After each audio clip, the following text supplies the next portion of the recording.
It's 11 p.m. You're in bed, checking the account balance. Again, calculating what's due this week when car insurance hits, whether there's enough cushion if something breaks, whether the quarterly tax payment needs to go out before the end of the month. Your partner is next to you, scrolling, relaxed, completely unaware you've been carrying this weight all day, all year. They're not stressed about money because they don't have to be. You're stressed enough for both of you. One of you is carrying the entire financial mental load, and the other doesn't even know it's happening. This isn't about who pays the bills. It's about who carries the awareness, who tracks, who anticipates, who remembers, who plans 3 months ahead while appearing calm at dinner, who lies awake doing math while their partner sleeps soundly because someone else is doing the thinking for them. It's not about who earns more or whose name is on which account. It's about who thinks about the money constantly, quietly, and almost always alone. In most relationships, one person is doing all of that thinking. One person holds the entire financial operating system in their head. Every subscription, every due date, every upcoming expense, every risk, every buffer, while the other simply participates in the outcomes. They spend, they enjoy, they assume it's fine, and it feels fine to them because someone else made it fine. Someone else was already up at 11 p.m. making sure. One of you started paying attention early on. The other didn't. And somewhere along the way, that became the system. Not because anyone decided it should be, but because it was easier to let the person already paying attention just keep paying attention. And then another month passed, and another year. And now it's just how things are. Now you have two distinct roles, even if you've never named them. The carrier, hyper-aware of every dollar, every due date, every financial risk on the horizon. The one who knows exactly how much is in checking versus savings. Who noticed the insurance premium went up and actually read the renewal notice. Who ran the numbers on whether you could afford the vacation before anyone booked the flights. Who felt the anxiety of a slow month while their partner felt nothing because their partner didn't know it was a slow month.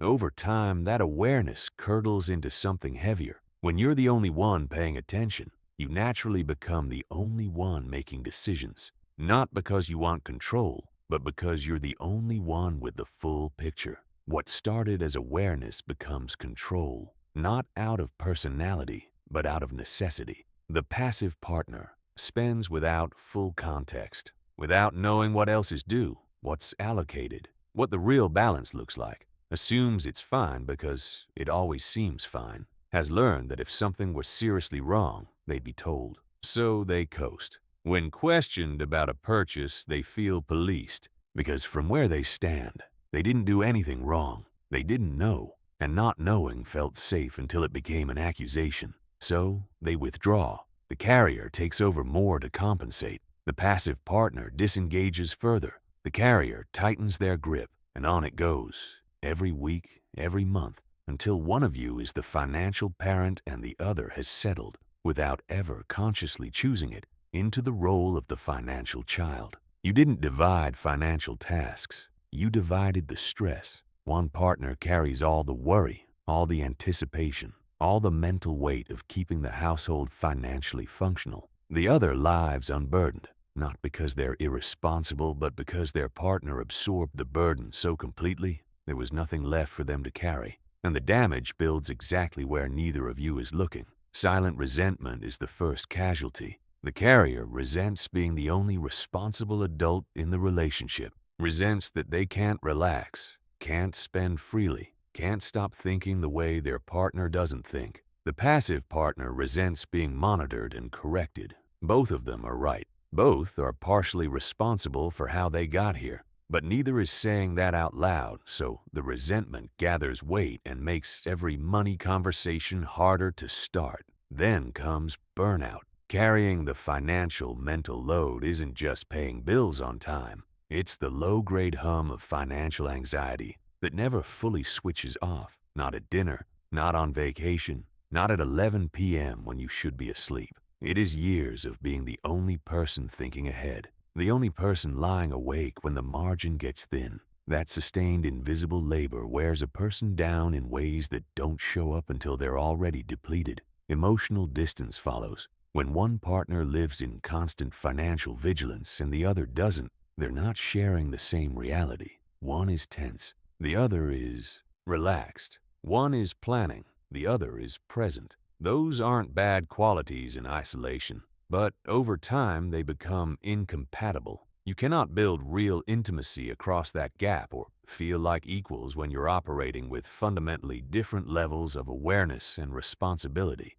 Respect erodes. Nothing corrodes respect, quite like feeling like the only adult in the room. When you are tracking, planning, and worrying while your partner spends freely and assumes everything is handled, you stop seeing them as an equal. The dynamic shifts from partner to subordinate without either of you declaring it, and your partner feels that shift even if they can't name it. They resent it, even though they helped create it through their own disengagement. The resentment is real on both sides, and it compounds. Here's where most couples get stuck. They frame this as a personality difference. One person is naturally more financially minded. The other is a free spirit. It's division of labor. They do the dishes. You manage the money. Seems reasonable. It isn't, because managing finances isn't equivalent to doing the dishes. Doing the dishes is a visible, finite task with a clear beginning and end. Managing the financial reality of a household is an open-ended, invisible, continuous cognitive responsibility that never switches off. It's not a chore. It's a state of mind you either live in or you don't. Trading that state of mind for laundry isn't division of labor. It's one partner opting out of an entire dimension of adulthood while the other absorbs it completely. What this really is, underneath the personality framing, is avoidance dressed up as efficiency. One partner found it easier not to engage. The other found it easier to just handle it. Together, without discussing it, they built a system where only one person thinks, which means only one person carries the weight, which means only one person is exhausted. What changes this isn't a better budgeting app or a shared spreadsheet left unlooked at for 3 months. What changes this is shared financial awareness. Both partners seeing the same reality regularly, both knowing what's in the account, both aware of what's coming and what's at risk,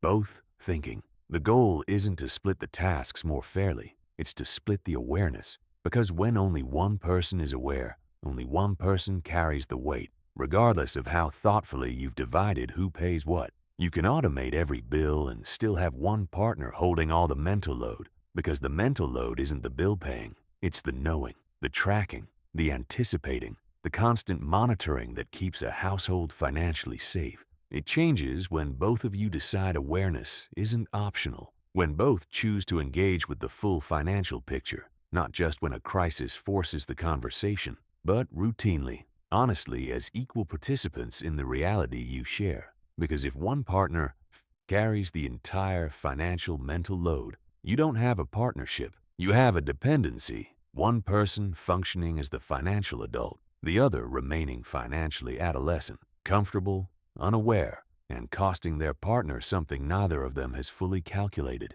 Financial partnership isn't about splitting bills down the middle. It's about splitting the awareness, both seeing, both thinking, both willing to sit with the discomfort of the full picture instead of letting one person hold it so the other can stay comfortable. One person thinking for two isn't partnership. It's burnout with a roommate. And the longer you both pretend it's sustainable, the more it costs you, not just in dollars, but in the respect, the closeness, and the equality a real partnership is built on. The kind where neither person is lying awake at 11 p.m. alone doing math while the other one sleeps.